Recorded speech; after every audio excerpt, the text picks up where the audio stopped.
The Victim Offender Reconciliation Program, or VORP, is a mediated process in which victims of crime have the opportunity to meet the offender in a safe and structured setting and explore how to make things as right as possible. How VORP works is that there's an intake process. First, we talk with the offenders.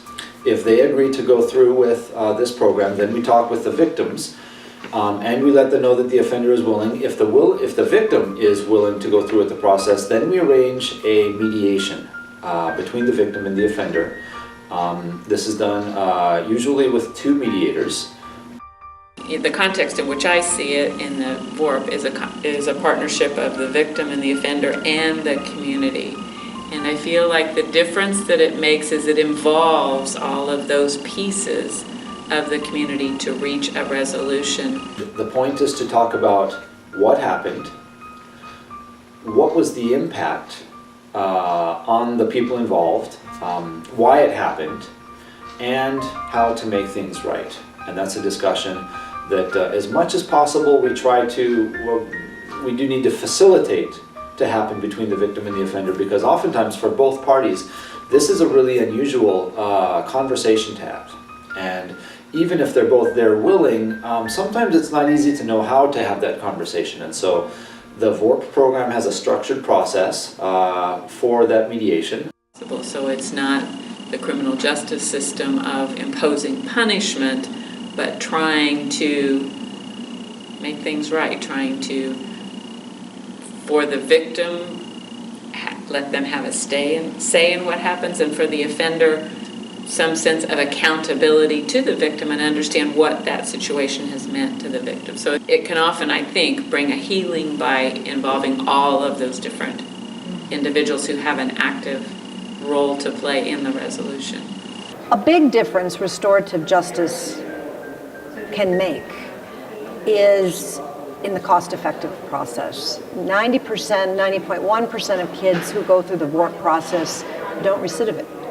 Restorative justice can help reduce costs, prison costs, even when people, and help youth in the big picture be able to get jobs because they won't have a record if they go through the VORP program. So there's many facets that are just extremely cost effective for now and the future that we don't normally think about. I don't have the figure of the billions that we spend in this country on incarceration and all that leads to it. But we have become a country in which the response to crime, and as prisons and incarceration of people of all ages has become so much a part of our society that it takes up more than its share of our society's energy, and has become in itself a negative value.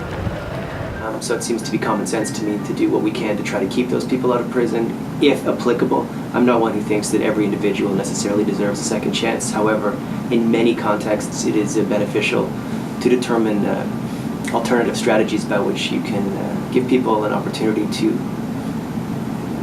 rejoin the communities of which they are a part. You know, juvenile halls and prisons and jails tend to be places where people who've done bad things go to learn how to be more bad.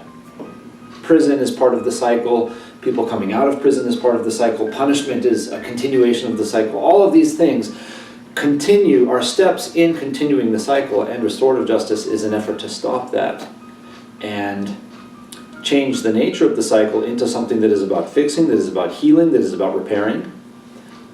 Whatever it takes to fix the damage done and to ensure that violence, the momentum of violence stops there.